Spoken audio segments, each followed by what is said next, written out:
Os arquivos, enquanto princípio da memória, eles são meio perecíveis, né? E por isso que eu contraponho o arquivo de tudo aquilo que a metafísica tradicional estudava como parte de uma memória eterna da natureza, como um logos que atravessa, que estava além de tudo que é matéria, de tudo que é físico, desde a eternidade, uma memória imperecível, e por isso poderia ser sempre conhecida de qualquer tempo, de qualquer lugar.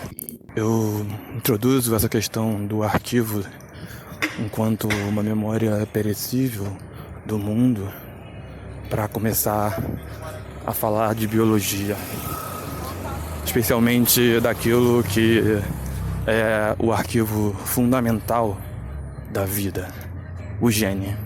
Porque o que é o gene, se não esse arquivo em que se sobrescrevem por meio dos ácidos ribonucleicos as informações capazes de reproduzir continuamente uma mesma forma, uma mesma morfologia, uma mesma fisiologia, né? É tanto a forma enquanto uma superfície empírica, anatômica dos seres, quanto também a fisiologia enquanto o conjunto de funções vitais que funcionam por meio dessa forma, né? O gene, esse conjunto de informações proteicas, cifram esse segredo, esse registro da reprodução dos corpos, da vida.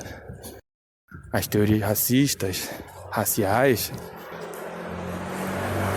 o sangue, o gene, o esperma, enfim, as formas que fazem circular o gene no tempo e no espaço são consideradas como o princípio de toda espiritualidade possível.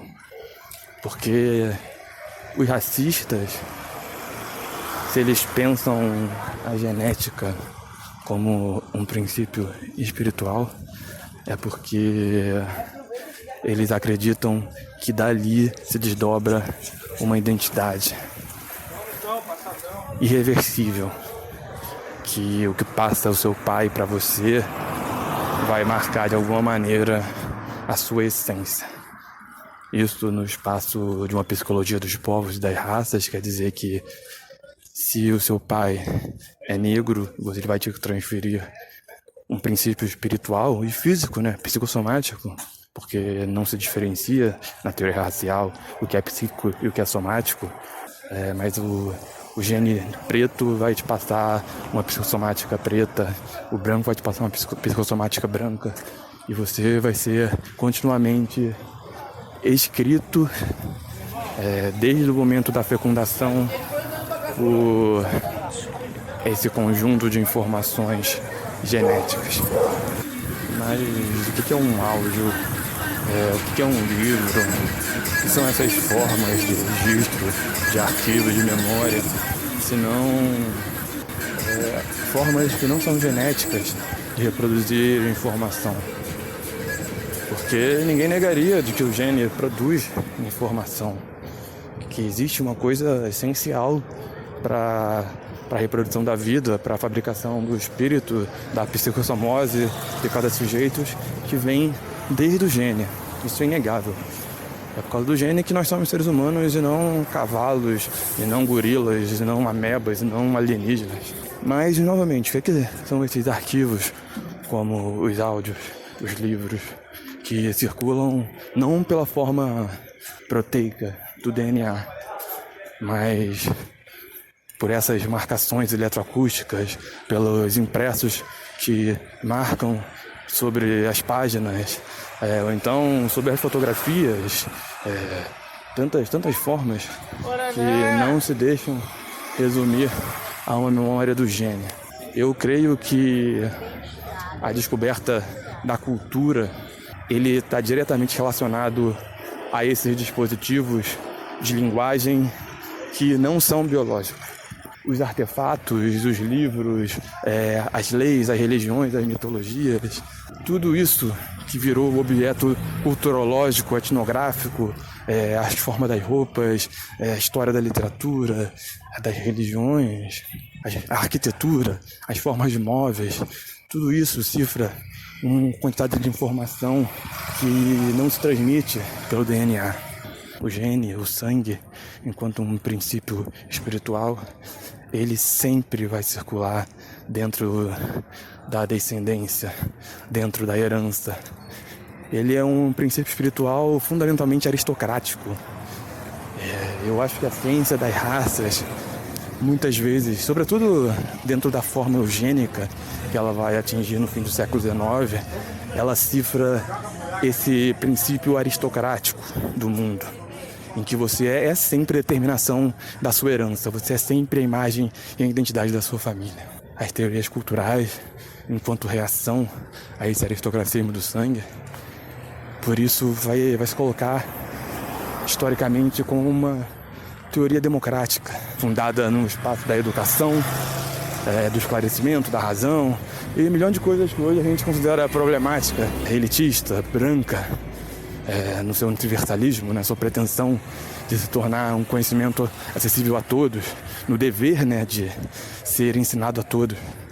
Mas em relação ao espiritualismo do sangue e do sêmen, em relação a esse identitarismo fechado do sangue, que é também o identitarismo da nação, do povo, de todos os sentimentos orgânicos e espontâneos nascidos das profundezas psicossomáticas de cada sociedade, vai ser inevitavelmente a cultura um saber democrático, um saber transnacional, um saber universal nesse sentido, de que é um saber que não corre fechado nas linhas de sangue, não corre fechado dentro dos organismos raciais.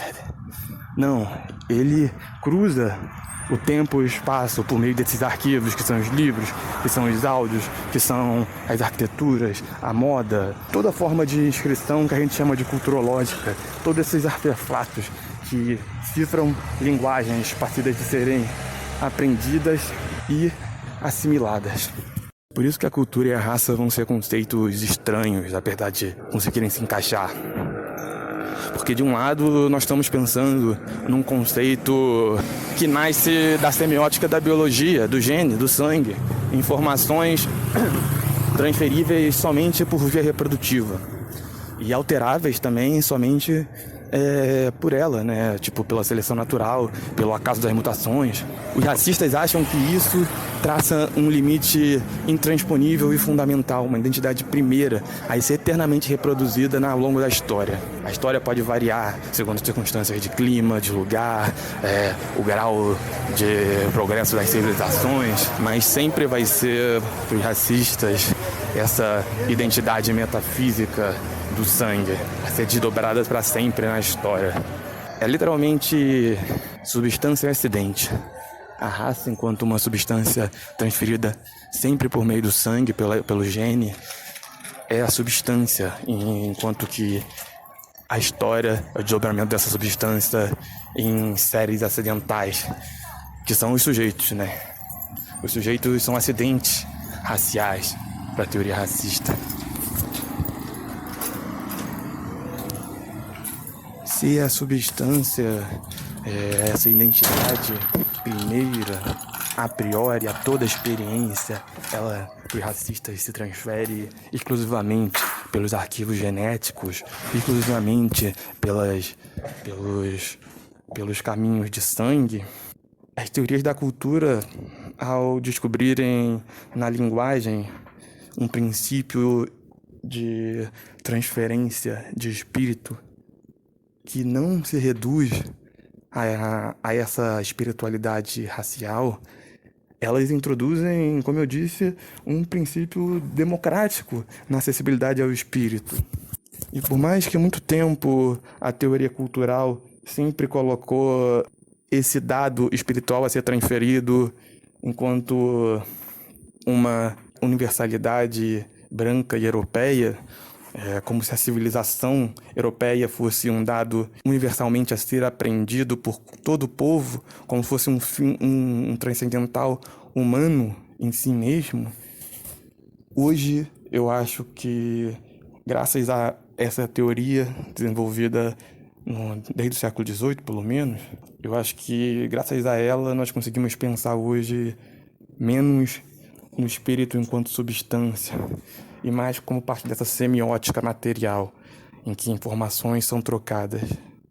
Por isso que, se eu comecei, a princípio, a falar em arquivos, para depois diferenciar arquivos biológicos transferidos pelos atos reprodutivos, o gene, o sangue, o sêmen, tudo isso que cifra informação no nível biológico, e depois eu distingui entre esse arquivo genético e o arquivo linguístico das linguagens, semióticos propriamente dito, para colocar como que todas essas informações, elas existem sempre na contingência. O espírito de uma época, de um lugar. Eu acho que essa descoberta da contingência do espírito hoje tem a ver também com o que chamam de guerra cultural. O Ocidente, que achava que lutava pelos direitos eternos, pela beleza e pelo bem, pela justiça universal, pelos valores mais elevados da civilização, a que todo progresso iria nos conduzir, hoje ele descobre que tudo isso é perecível. Ele vê as mudanças que a cultura e a sociedade, os valores, as verdades sofrem ao longo dos séculos. E eles simplesmente entraram em pânico, porque eles, ao mesmo tempo, ainda acreditam ter a posse de um bem superior, inalienável, né, da humanidade, que é a cultura ocidental. Eles acham que tudo quer ser ocidental, que esses são os valores mais elevados a serem protegidos, como se fosse parte de uma memória eterna, metafísica, né?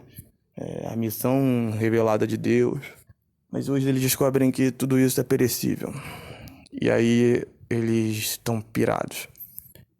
Para ele, todos os males que a gente vive hoje é reflexo do esquecimento dessa verdade natural. Claro que tudo isso é um bando de estupidez. Eles só estão reagindo reacionariamente à perda daquilo que eles valorizam.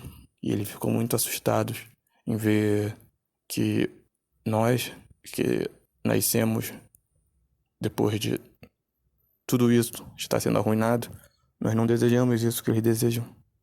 Nós, enquanto selvagens, nós, enquanto tudo isso que nega ativamente o trabalho da civilização ocidental, nós somos para eles odiosos. Porque para eles não é permitido desejar outra identidade. Eles são extremamente identitários. Para eles, nós estamos presos para sempre na rede metafísica do Ocidente, porque nós somos teoricamente descendentes do Ocidente, dos portugueses, né, dos espanhóis, dos italianos, dos alemães, dos ingleses, seja lá qual for, eles vão de alguma maneira fazer a gente chegar ou na Grécia ou em Israel, né? Porque parece que foi ali que se inventou, que se descobriu esses valores universais. Ali foi o momento da revelação. E depois da modernidade, né, para eles é o momento do esquecimento. Eles não toleram a ideia de que nós simplesmente esquecemos, não simplesmente essas ideias, esses valores, mas nós simplesmente esquecemos isso que eles são. Mas nós não somos mais ocidentais, nós não somos mais gregos, nós não somos mais europeus, não somos mais portugueses, nós somos já outra coisa. E é por isso que eles estão desesperados, porque no fundo nem eles mais são isso que eles querem ser. Eles olham uma imagem perdida, fazem todo um caminho maluco, violento, sanguinolento, animado por muita raiva, por muito ressentimento daquilo que eles são, daquilo que o mundo é, para tentar voltar para trás. Mas o atrás já acabou, já tá tudo perdido. Nós já somos um outro. E é como alguém que se compreende tão claramente como um outro, que tem consciência do que eu sou. Eu me sinto muito alegre, que eu me sinto muito feliz. Eu sei que esse não é o melhor dos mundos, mas é um mundo em que a gente cresceu, que a gente viveu, e que a gente aprendeu a sentir e a pensar.